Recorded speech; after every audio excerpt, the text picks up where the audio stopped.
ஆனா ஒரு விஷயத்தை புரிஞ்சுக்கணும், திமுக இதை பத்தி பேசாம வாய் மூடி உட்கார்ந்துருக்காங்க. திமுகவினுடைய அயலகணியில பொறுப்பில் இருக்காரு. அயலகணி பொறுப்பை வைத்து நியூசிலாந்து, ஆஸ்திரேலியா, அமெரிக்கா, மலேசியா இங்க எல்லாம் தன்னுடைய கான்டாக்டை பலப்படுத்தி அதன் மூலமா அங்க ஒரு பையஸை கிரியேட் பண்ணி இங்கிருந்து பொருள் அனுப்புறாரு.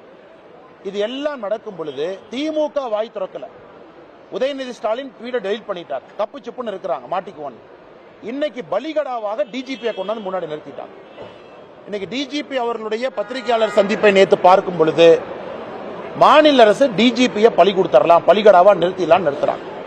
ஆனா டிஜிபி ஏன் போட்டோ எடுத்தன்னு எக்ஸ்பிளனேஷன் கொடுக்கறதுக்கு முன்னாடி முதலமைச்சர் எக்ஸ்பிளனேஷன் கொடுக்கணும். ஏன் போட்டோ எடுத்தேன்? இன்னைக்கு எக்ஸ்பிளனேஷன் என்ன?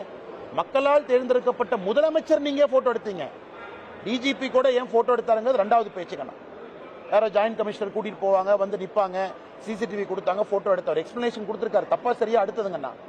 உதயநிதி ஸ்டாலின் போட்டோ எடுத்த பிறகு ட்வீட்டை ஏன் டெலீட் பண்ணார்? இரண்டாவது கேள்வி. ஜேஎஸ்எம் பிலிம் ப்ரொடக்ஷனுக்கு உதயநிதி ஸ்டாலின் அவருடைய மனைவி எதற்காக அந்த பாடல் ரிலீஸ் பண்ண போனார்? இந்த மாதிரி அடுக்கடுக்கான கேள்விகள் தமிழக மக்கள் வைத்திருக்கும் பொழுது இதற்கெல்லாம் பதில் இல்லை. ஒரு திமுக ஆர்எஸ் பாரதி இதெல்லாம் பேச மாட்டார். ஆனா நீ டிஜிபியை கொண்டாந்து முன்னாடி நிறுத்தி டிஜிபி எக்ஸ்பிளனேஷன் கொடுக்க என்ன எக்ஸ்பிளனேஷன் கொடுக்குறாருன்னு?